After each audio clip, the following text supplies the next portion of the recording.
Is adiabatic process. Okay, तो आपके मन में बात आ रहा होगा कि एडियाबैटिक प्रोसेस होता क्या है। ओके, तो एडियाबैटिक कहने मतलब ये होता है कि जिसमें हीट का इंट्रैक्शन जीरो होता है, मतलब ना हीट इधर आएगा ना अंदर जाएगा ना बाहर निकलेगा।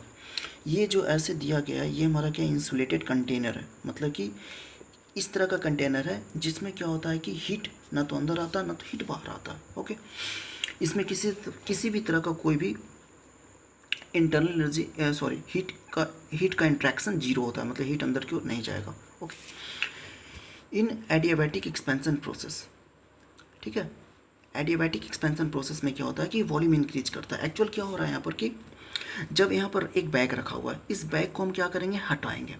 जब इस बैग को हम हटाएंगे, इस पिस्टन सिलेंडर अरेंजमेंट में इस बैग को हटाएंगे धीरे धीरे, तो क्या होगा, पिस्टन हमारा ऊपर क्यों मूव करेगा। जब पिस्टन ऊपर क्यों मूव करेगा तो क्या होगा, वॉल्यूम इंक्रीज करेगा, है ना, वॉल्यूम इंक्रीज करेगा। अब वॉल्यूम इंक्रीज करेगा तो क्या होगा कि एक्चुअल में क्या हो रहा है कि यहाँ पर डिस्प्लेसमेंट वर्क हो रहा है, किसके द्वारा, पिस्टन के द्वारा। तो पिस्टन ऊपर क्यों जाएगा, तो जिसके कारण क्या होगा, सिस्टम के द्वारा एक वर्क होगा जिसको हम क्या कहते हैं, डिस्प्लेसमेंट वर्क होगा। ओके, अब इसके अंदर में क्या हो रहा है कि सिस्टम का एनर्जी क्या हो रहा है, डिक्रीज हो रहा है। क्यों, कुछ तो इसका एनर्जी यूज करेगा, कुछ तो इस इंटरनल आइडियल गैस का जो एनर्जी होगा इसके अंदर में उसकी मदद से ही तो ये ऊपर क्यों जा रहा होगा पिस्टन, जिसके कारण क्या होगा कि सिस्टम का एनर्जी जो होगा वो क्या करेगा, डिक्रीज करेगा। क्यों, because displacement work is done by internal energy of the system, क्योंकि जो डिस्प्लेसमेंट वर्क हो रहा है सिस्टम के द्वारा वो आइडियल गैस की जो इंटरनल एनर्जी है उसकी मदद से ही हो रहा है। ओके, अल्टीमेटली हमें क्या समझ में आया कि इस एडियाबैटिक प्रोसेस में internal energy of the system का जो इंटरनल एनर्जी होता है वो क्या करता है कि डिक्रीज करता है। क्यों, क्योंकि इसके इसमें वॉल्यूम इंक्रीज करता है। अब हम लोग ये भी जानते हैं कि कोई भी आइडियल गैस इक्वेशन होता है तो उसका जो इंटरनल एनर्जी होता है वो टेम्परेचर का फंक्शन होता है ना, टेम्परेचर का क्या होता है, फंक्शन होता है।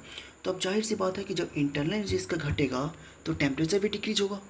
ओके, अब टेम्परेचर डिक्रीज हो गया, इसका इंटरनल एनर्जी डिक्रीज हो गया। अब हमें ये बात पता करना तो प्रेशर पर क्या इफेक्ट पड़ रहा होगा इसका, तो वही हम आइडियल गैस इक्वेशन लगाएंगे यहाँ पर, P V equal to M R T, तो पी इक्वल टू क्या हो जाएगा, M R T upon B. अब हमने यहाँ पर क्या देखा कि वॉल्यूम इसका क्या हो रहा है, इंक्रीज कर रहा है, इसके इसमें वॉल्यूम क्या हो रहा है, इसका इंक्रीज कर रहा है, ठीक है, वॉल्यूम इंक्रीज कर रहा है। और साथ में टेम्परेचर इसका क्या कर रहा है, डिक्रीज कर रहा है। टेम्परेचर क्यों डिक्रीज कर रहा है, क्योंकि इसका इंटरनल एनर्जी डिक्रीज कर रहा है। इंटरनल एनर्जी क्यों डिक्रीज कर रहा है, क्योंकि पिस्टन को डिस्प्लेस करने में कुछ ना कुछ तो एनर्जी लग रहा होगा ना, उस पार्टिकुलर एनर्जी के डिक्रीज होने के कारण, यूज होने के कारण ही सिस्टम का इंटरनल एनर्जी डिक्रीज हो रहा है। ओके, अब सिस्टम का इंटरनल एनर्जी डिक्रीज हो गया तो इंटरनल एनर्जी का फंक्शन इंटरनल एनर्जी जो होता है टेम्परेचर का फंक्शन होता है, जिसके कारण क्या हो जाएगा कि टेम्परेचर भी डिक्रीज कर जाएगा। अब टेम्परेचर डिक्रीज कर गया, इंटरनल एनर्जी डिक्रीज कर गया, वॉल्यूम इंक्रीज कर गया, तो प्रेशर पर क्या फ़र्क पड़ेगा कि वॉल्यूम तो इंक्रीज कर रहा है, टेम्परेचर डिक्रीज कर रहा है। ओके, तो ये तो मेरा कांस्टेंट है, तो इस केस में क्या होगा, मेरा प्रेशर भी क्या करेगा, डिक्रीज कर जाएगा। ओके, प्रेशर क्या हो जाएगा, डिक्रीज कर जाएगा। क्यों डिक्रीज करेगा, क्योंकि प्रेशर वॉल्यूम के साथ इन्वर्स रिलेशन है ना, तो वॉल्यूम बढ़ रहा है तो प्रेशर घटना चाहिए, तो प्रेशर क्या हो जाएगा, घट जाएगा। अब हमें टोटल बात क्या समझ में आया कि एडियाबैटिक प्रोसेस में वॉल्यूम बढ़ती है, टेम्परेचर घटती है, प्रेशर घटती है। ओके, ये कंक्लूजन समझ में आ गया होगा, आशा करता हूँ। ओके, अब हम बात करते हैं कि क्या क्या रिलेशन होता है एडियाबैटिक प्रोसेस का। ओके, तो प्रेशर और वॉल्यूम के टर्म में एडियाबैटिक प्रोसेस का क्या रिलेशन होता है, P V to the power gamma बराबर क्या होता है, कांस्टेंट होता है। अब देखो कहीं पर भी अगर परफेक्ट गैस आइसेंट्रोपिक प्रोसेस लिखा गया है, इसका मतलब क्या हुआ, वो हमारा एडियाबैटिक प्रोसेस है। ओके, यहाँ पर गामा क्या है, मेरा एडियाबैटिक इंडेक्स है। गामा इजकल टू क्या होता है, C P upon C B होता है। सी पी हमेशा बड़ा होता है किसको से, सी बी से। ओके, इसलिए गामा का वैल्यू क्या होगा, 1 से हमेशा बड़ा होगा। अब 3 तरह के गैस होते हैं, एक मोनोटोमिक होता है, एक डायटोमिक होता है, ट्रायोटोमिक होता है, ठीक है ना।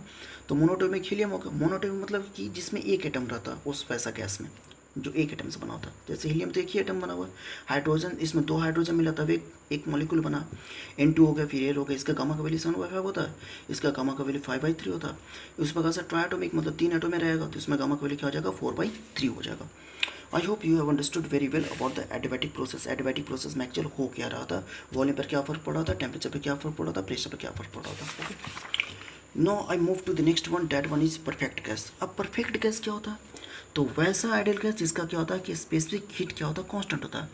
जैसे C P and C B क्या होता है, कांस्टेंट होता है। Okay, that is gamma is equal to C P upon C B बराबर क्या हो जाएगा, कांस्टेंट हो जाएगा। आइसेंट्रोपिक प्रोसेस मतलब क्या हुआ, आइसेंट्रोपिक प्रोसेस का मतलब क्या हो कि जिसका एंट्रोपी कांस्टेंट होता है, एंट्रोपी में कोई चेंजिंग नहीं आता, उसको हम क्या बोलते हैं, आइसेंट्रोपिक प्रोसेस कहते हैं।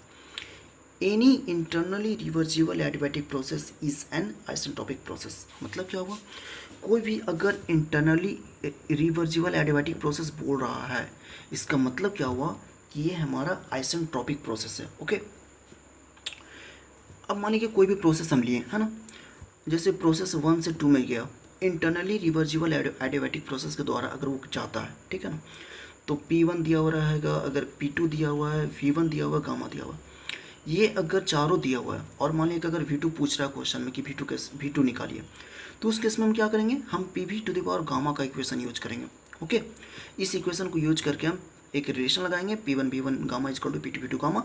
यहाँ से हम क्या निकल जाएगा, मेरा गामा का वैल्यू, सॉरी यहाँ से हमारा V2 का वैल्यू निकल जाएगा।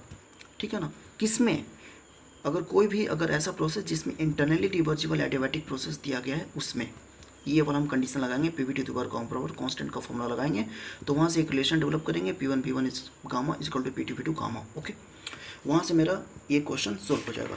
अगर मान लीजिए टेम्परेचर और प्रेशर का टर्म अगर हमको निकालना है तो क्या करेंगे, तो इसी को हम लोग PV to the power gamma और कांस्टेंट जो है, इसी को हम लोग क्या करेंगे, प्रेशर के टर्म में निकाल देंगे।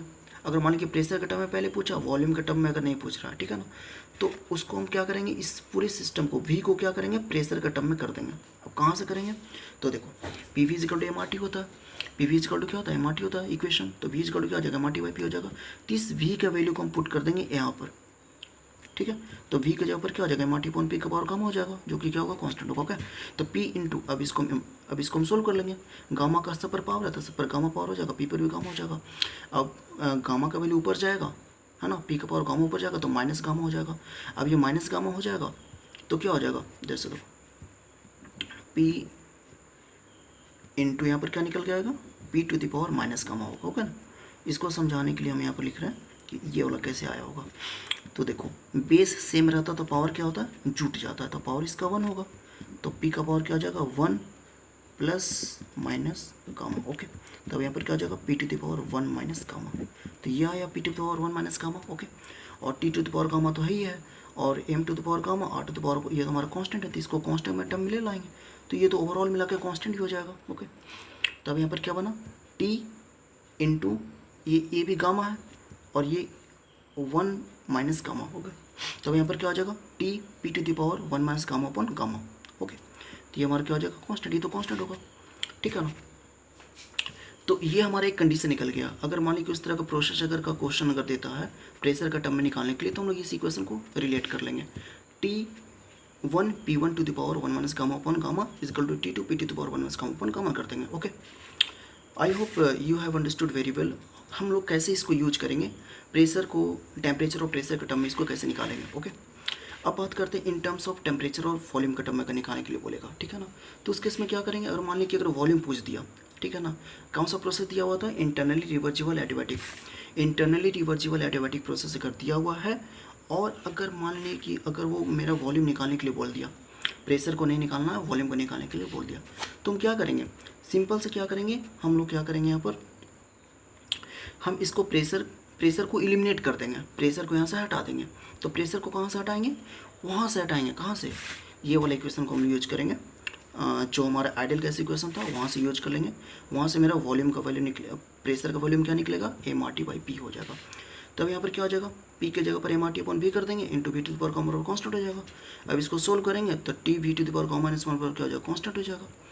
ठीक है ना, तो हम लोग फिर यही है, ये इसी प्रोसेस को हम लोग क्या करेंगे कि रिलेट कर लेंगे, T1 इसी इक्वेशन को T1 V1 to the power gamma minus 1 equal to T2 V2 to the power gamma minus 1। I believe that you have understood very well about the perfect gas, isentropic process क्या होता है। Okay, and अगर मान लीजिए कोई भी question दिया हुआ है इंटरनली रिवर्सिबल एडियाबैटिक प्रोसेस का दिया हुआ है, अगर उसमें मान लीजिए V2 वैल्यू निकालने के लिए बोल रहा है, तो उसमें कौन सा इक्वेशन यूज करेंगे, PV to the power gamma और कांस्टेंट यूज करेंगे। ओके, अगर उसी प्रकार से अगर मान लीजिए अगर प्रेशर का टर्म में पूछ दिया, तो इसको हम क्या करेंगे, जो वॉल्यूम वाला टर्म को हटा देंगे, कहाँ से हटाएंगे, हम लोग आइडियल गैस इक्वेशन को यूज कर लेंगे, तो ये कौन सा इक्वेशन बनेगा, TP to the power 1 minus gamma upon gamma बराबर कांस्टेंट बन जाएगा। ठीक है ना, उस प्रकार से अगर मान लीजिए अगर वॉल्यूम का टर्म अगर पूछ दिया तो प्रेशर को हटा देंगे, कहाँ से हटाएंगे, आइडियल गैस इक्वेशन को यूज कर लेंगे, तो टी वी टी द्वारा कॉमन नंबर कांस्टेंट हो जाएगा। तो इस रिलेशन को यूज करके हम इस इक्वेशन को सोल्व कर लेंगे। आई hope you have understood very well about the perfect gas क्या होता है, आइसोट्रोपिक प्रोसेस क्या होता है। अगर मान लीजिए कोई भी अगर कोई क्वेश्चन दे दिया जिसमें रिलेट करके देने के लिए, जिसमें एडियाबैटिक प्रोसेस दिया है, तो उसको रिलेट करके आप बना सकते हैं बहुत आसानी से, जिसको आपको हमने समझा दिया। Okay, the next video. Thank you. If you like this video then like and subscribe my channels and share to your friends. Thank you.